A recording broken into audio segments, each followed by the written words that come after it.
Well, hello, adventurers. It's me, your favorite death cleric, Dabria. This episode was made possible by our supporters and Patreons, JD Rose, Daniel Nichols, Haley Munoz, Brian Dowling, Storm Cone, and Jolene Fresquez. Join us supporting the show at patreon.com/Dice Tower Theater or downloading multiple copies to sell on the black market. It's free, but they won't know that. Just don't let Goody Goody Benedict find out. He might have to forgive you or something. Last episode we left for my home of homes, Enrook. Shrouded in smoke and heat from the twin volcanoes, this place was like my own personal sauna. The perfectly worst of the world, like yours truly. Congregated here in the sweet criminal melting pot of our own beloved army's design. But now I've come home, not as a hero, but stone by stone. I swear to take it down, down, down.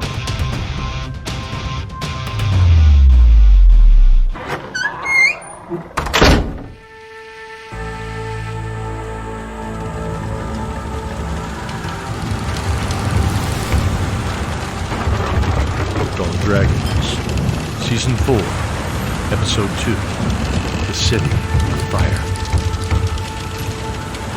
The sails of fated midnight were pulled back as the ship docked easily in the harbor of Enrook.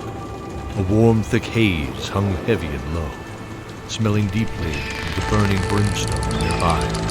Minotaur, ogres, and humans moved about the dockside, carrying very large crates or barrels from the docks to carts leading up to the marketplace. Benedict looked up. Dusk is setting in. God, this armor chafes. How can you tell that? It just looks slightly dimmer to me. The sun is fading to the east, past the mountains meeting the sea. I can feel it's fading. Well, there you be. Make ready, lads.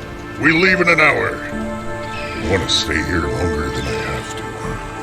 Come on, follow me. There's a place we can get a room just outside the docks, a bit quieter. Dabria led the three other darkly dressed companions up the docks. The smell of copper, salt brine, and vinegar struck Zoran's nose as familiar. Well, someone's pickling fish today. Disgusting. You haven't had the good stuff then. Can be pretty welcome on... Zoran paused for a minute at what he was going to say, deeply curious about Erlin's offhand remark and dismissal of the welcome food. Long journeys. Well, what do we have here? Jelly mugs? Let's go make some friends, shall we? Sweet, sweet little friends they be too. All the hugging. Dabria held her hand up, freezing them in their tracks. Her golden eyes set on four ogres stepping out of the crowd, glowering over them as they passed by. Their bodies stood 10 feet high, and dark black leather scales hung from pale, muscular shoulders. Rudely, they forced themselves through the packed crowd, who clamored to get out of their way for fear of being trampled. Watch it! The smell of sweat and ammonia followed them, making Benedict's eyes water. They walked past the party to a group of 6 smaller humanoid mercenaries.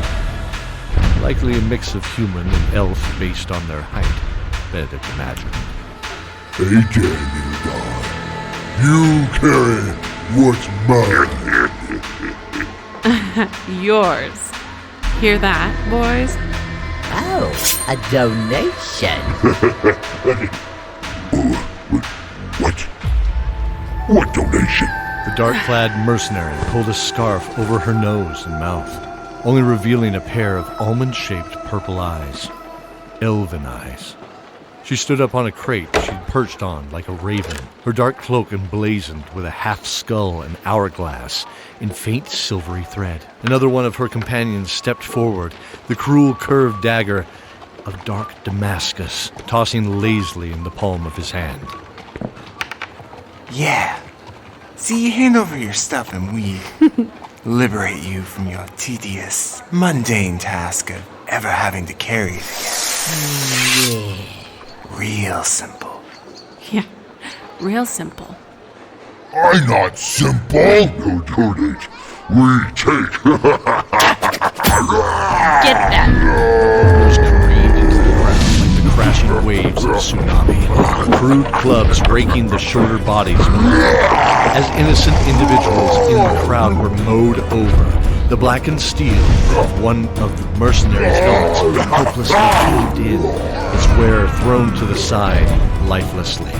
The remaining mercenaries bolted as a single force, darting between the thick trunk-like legs of the ogres to strike at hamstrings and open flanks. Screams erupted as the ogres frantically searched the crowd for the quick assailants. One ogre fell with a groan off the dock side into the water with a large splash.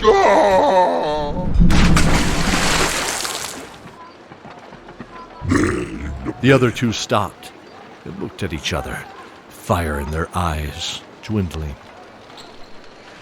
50 pests. Keep your gold. Let's go. Yeah. It's no good anyways.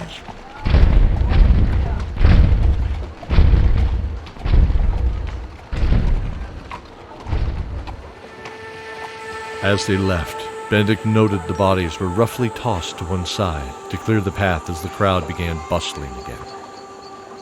He looked 20 yards past this encounter and noticed the rotting remains of another encounter in a heap by some old shipping crates. Does no one care about the law here? What law? They were murdered! You wearing that law right now, and that law is hate, lies, and murder. Do you understand? Benedict nodded hesitantly. Dabria looked at Zoran and Erlen, who also nodded in understanding. She turned her golden eyes back to Benedict. He noted they seemed like golden rings found in a forgotten glacier. Cold. Just walk the walk, Benedict. Come on.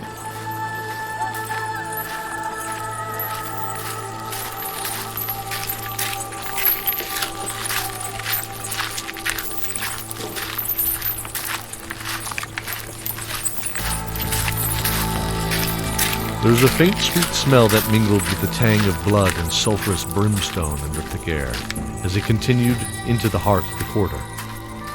The deep red sky reflected the pools and rivers of fire that surrounded this ancient holy city of the kobolds. You and the rest of your kind only care about yourself. Tell me, how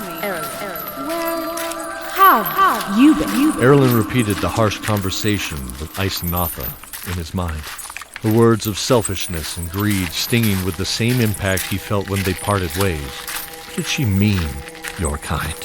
Thought back to the ruby cage he was trapped in, forgotten for how many years in that twilight world beneath the hills, beneath the kingdom of the dark dwarves. Did she know more about his lost memories? Was she some sort of key to unlocking them? He had so many questions for her once they returned. If they returned. Emotionless and resolute, the rangers stuck to the rear of the group and continued, one foot in front of the other, clutching the pendant at his chest. There. Turning a corner, they walked towards a box-like plain brick building. As they approached, they noticed there was nothing remarkable about the rough red and black brick. Yeah, so this looks like a warehouse. I agree. Are we sure this is... Oh my god. Watch if you don't believe me. Almost in response to their commentary, Confirmation was given as the door to the dingy, unnamed tavern burst open, and 6 Minotaurs staggered out into the street, cursing and shouting. Look at these weak bloods. Yeah, a bunch of human scum. Hey, girlie. I'm talking to your friend now. Maybe you can tell him how you show some respect. Yeah, respect. Weak bloods need to show some respect. Yeah. It's something that they don't know because they ain't got it. Oh, shut up. Ah, Snake Eye. Yeah, I've heard of you. Shouldn't she be back at the dock bringing us more ale? Or, wait, is it cleaning the waste pits again? What did you say? Dabria pulled the loose hooded cloak back from her face and crossed her scarred arms. Scars that found home somewhere in this dark city's past, no doubt. The Minotaur's eyes fell on her like moths to a flame. Recognition and horror swept across their faces as the golden eyes of Dabria narrowed. I meant no disrespect, mistress. Please. Mistress? Wait! Really? Oh no! Run. Forgive us, Dark Mistress! I have no time for you. I said run! Dabria gestured at the cruel whip at her belt. This was her namesake and weapon of choice. The 8-foot-tall Minotaur scrambled down the street drunkenly, tumbling through an old cart filled with foul-smelling refuse. She pulled the thin velvet of her cloak back over herself, gently covering the raised, jagged scars of her arms. A memory shot through her mind as she winced slightly. Training had made her immune to pain. Her loveless world cemented it to her like a second skin. She was the mistress of pain to those that served her, and to others, she was the angel of death. Come on, let's go inside.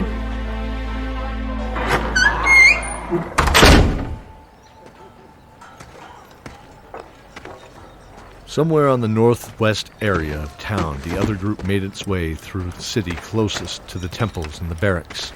Cordelia and Isanatha worked together to weave an illusion, making them seem like mercenaries, one of which looked pretty awkward as it plodded down the road. Short legs and 2 heads behind the dark armor revealed a halfling perched on the shoulders of a surly dwarf. We still must be careful here. This is the ogre perimeter, and they don't care for mercenaries, let alone the rest of us, small folk. Even Dabria and I didn't walk here alone. Sophie nodded in understanding as she walked next to the dark-robed oracle. What's with all the dark armor? Not fitting a me to hide behind this. Rather behind a good boulder, or maybe a keg of ale. Easy for you to say. I'm trying to blend in with you on my shoulders. Oh, you're fine. Look. You're tough. And you're heavy. Maybe you need to lay off the pastry. Oh, stop it. No need to hurt my feelings. Oh, I'm sorry. I was just playing. You're making this more fun, honestly. And now, we're twice as high. Well, I am at least. Wow, look at that. The row of structures to their right ended, revealing a pristine white building. The red-orange glow seemed to diffuse when it hit the white marble walls. It shone like a proud beacon. The Temple of the Sun. The kobolds' ancient temple. Sophie looked up to the cloudy dark sky, red-orange networking in slow drifting veins between them. To imagine a sun was impossible. How can they worship the sun in a place like this?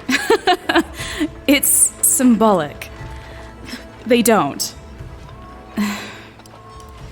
All things have good and bad, light and dark. Evil and good can be learned from the same teacher. Yes, and culture too. Is a powerful teacher. Sophie saw Isanatha bow her head in thought. Excuse me. Would you have time for an old man? Morvana looked back to see a man in a dark robe leaning on a tall staff. The hood coiled over his head, leaving 2 eyes the color of deep oceans over a soft smile. Oh, of course. How can I help you? What? Scottmere looked around for evidence of who Lorvana was talking to. He stopped puzzled at finding the dirty alley empty, save for themselves, and the smell of old trash and mold. Who are you talking to?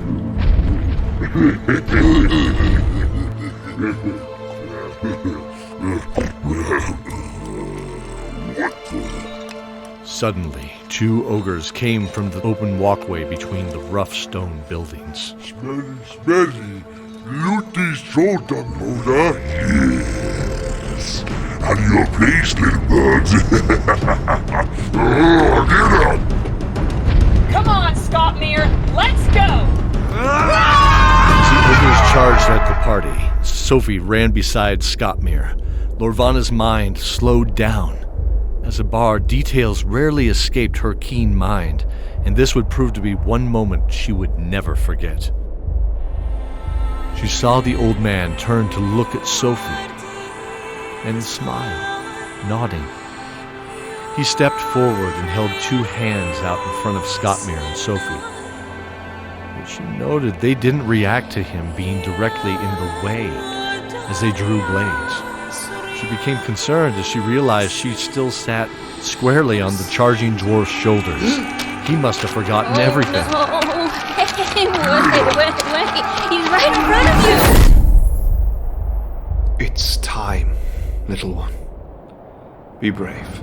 A ball of fire engulfed the entire group in a flash. Lorvana felt no heat. Yet when eyes adjusted, the ogres were gone. What happened? Lorvana looked around, trembling, trying to parse what happened. She saw Una and Isenothel, but the old man and Sophie were gone. Oh. As were the ogres. Scottmere? She stood on the hard ground, trembling, where the powerful shoulders of Scottmere once were.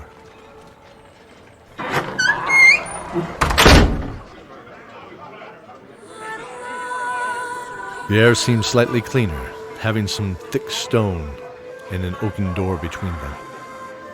There's a welcome smell of old beer and herb cheese that pushed back the heavy, smoldering scents outside. The room was sparsely populated, as Dabria had expected and hoped. This inn was a favorite for sailors, not soldiers. Though she herself would be recognized without the cloak, it wouldn't necessarily be a bad thing, just not her intention. There were a few older human merchants at one table, and the surly barkeep sitting behind the cracked and worn dark bar top, smoking a rich chocolate-smelling pipe. Benedict turned to her, his eyes kinder than his armor looked. She hoped he wouldn't let his morality get in the way of their success sneaking into town. Those Minotaur really were frightened by you. Many are. Well, she was in charge of the Undead Legion, right? Yes. Well, Minotaur are terrified of the undead. Something about it being an affront to the glory of a proud warrior's death and all that. Dabria now looked through Zoran, daggers passing from her eyes. I mean,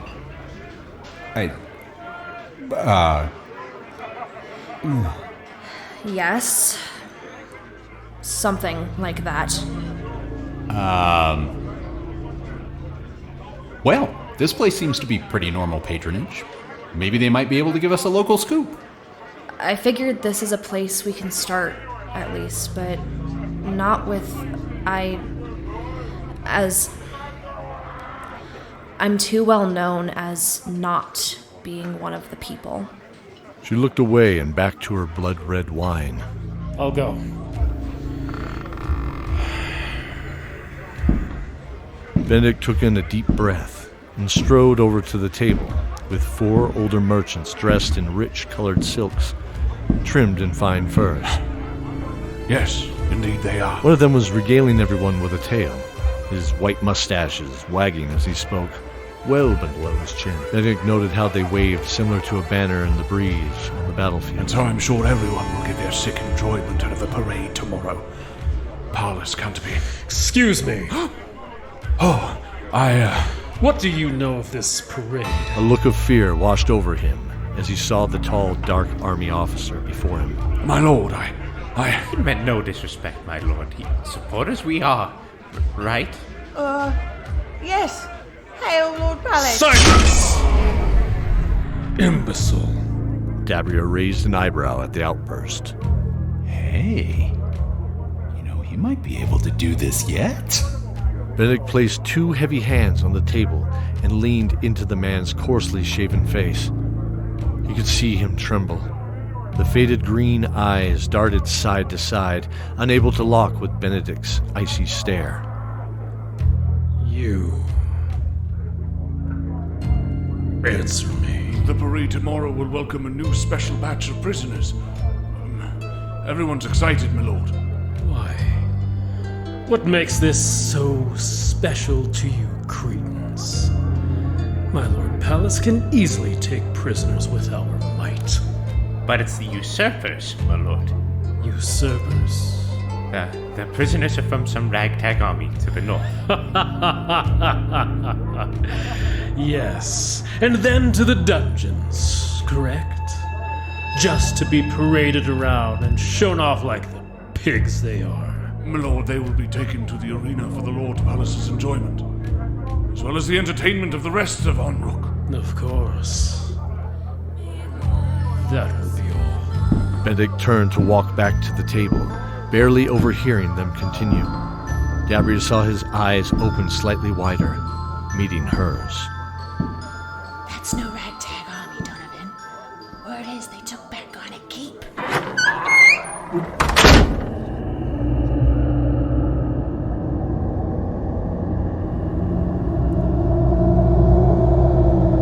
Scottmere felt thousands of claws in the darkness, pulling him apart. Then a sensation of being carried away. And then, finally, nothing.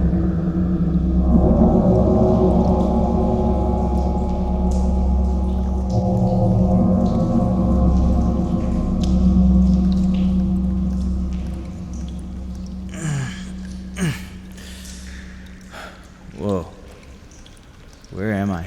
He woke to find himself in a dingy cell. The smell of dust and ammonia lingered in the air like a neglected circus cage. Small mounds of hay and straw used for bedding, or who knew what else, were piled in the 4 corners of the cell. To the back from the gate, one rough-cut stone wall existed, accompanied by 3 sets of crude ancient iron bars. You could see this was one of many cells in this row. Lying on the ground in the cell to his right was Sophie. Her chest heaved with laborious breaths, but at least she appeared to be alive. Passed out, maybe, but alive. He was relieved. Looking at the wall, he noticed scratch marks, like tick marks for counting off calendar days. He squinted, his eyes for a moment, as it appeared that they spelled out a phrase. Everything happens for a reason? What? He rubbed his eyes, and the message was gone. Scottmere noticed a small crumpled form in the cell opposite of Sophie's to his left.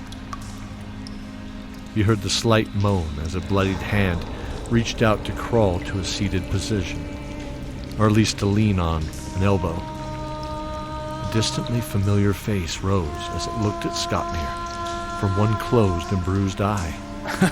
He could see a familiar glint of dwarven pride. Scottmere. Is that you? It is. It is I, Thoughtmere.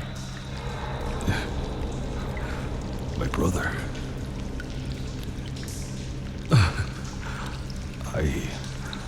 I found you. Scottmere was stunned a moment, Their last words were in anger, not love.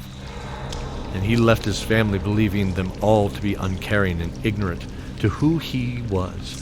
He saw the genuine, though weakened smile on his brother's face now. The past had died somewhere behind Thotmir's welling eyes. Father will be so happy. Ignoring the pain of the past and his present weakness, Scottmere thrust his hand through the iron bars to clasp his long-lost brothers. Their union was cut short as a booming voice echoed down the hall, along with storming footsteps.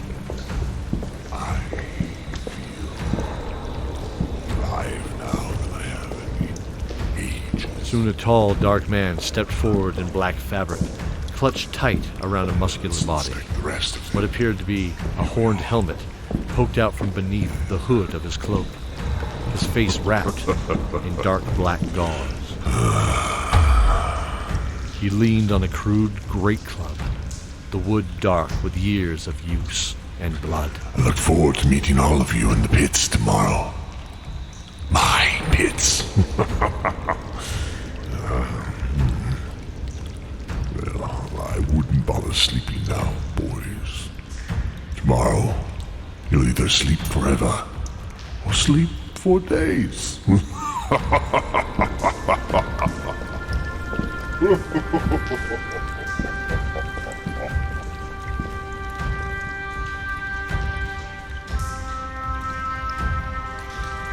That is Maldros the Dark. He runs this place and has been champion for as long as anyone can guess. Yes, I know. The voice startled the two dwarves, who turned to see a very awake Sophie. Her eyes stared down the long hall, following Maldros.